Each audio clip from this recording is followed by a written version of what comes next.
equipment as possible.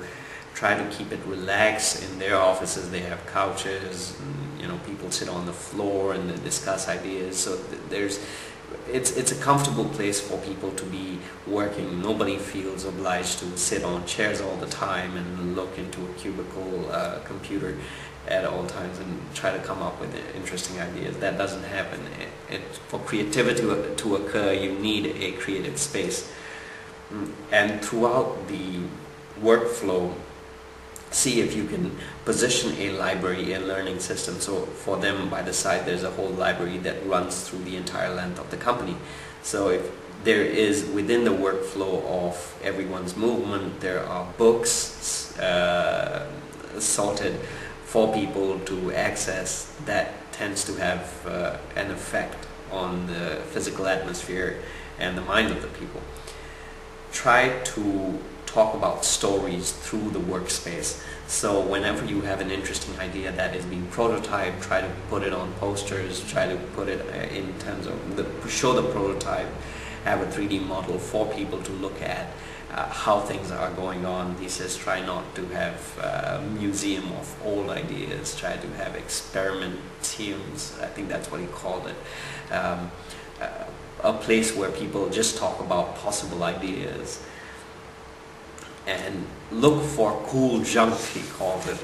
Cool junk means space-age material, plastics, and new types of equipment which you can put in as it's neatly placed out in idea office.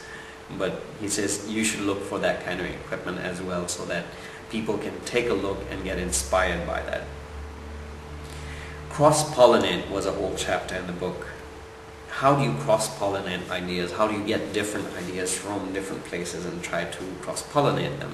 It says, first of all, increase knowledge through surfing the web and subscribing to as many magazines as possible from different disciplines. So not just from engineering or product design, if that's your company. For them, they look into auto parts or automakers magazines, aircraft magazines. They look into model aircrafts, cars, and many different types of magazines that they access. And think of yourself as a director of a play or a movie, and then spend some time every day looking at a particular, just one element, and put it into a scene. For instance, if somebody's flying a kite, so that let that be your meditation for the day, and make that into a scene. How would you work frame by frame and see how things are evolving within that frame, so that you become acutely aware of how a particular scene is taking place, and you have a heightened state of observation for that. So that'll help you to cross-pollinate different ideas and under different circumstances. So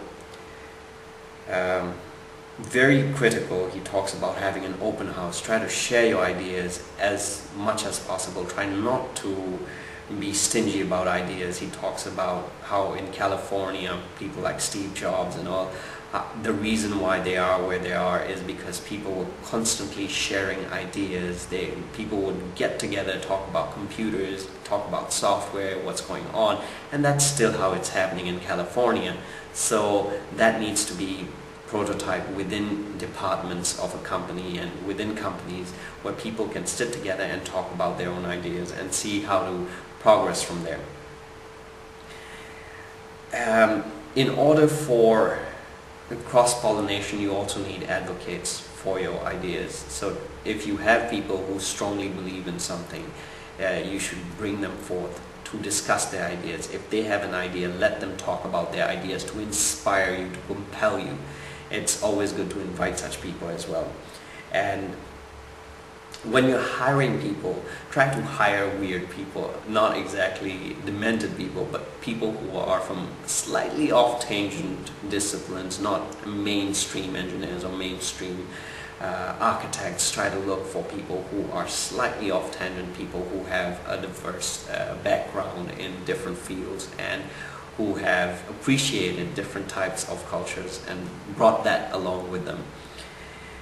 and continue to change your heads. You know, keep moving from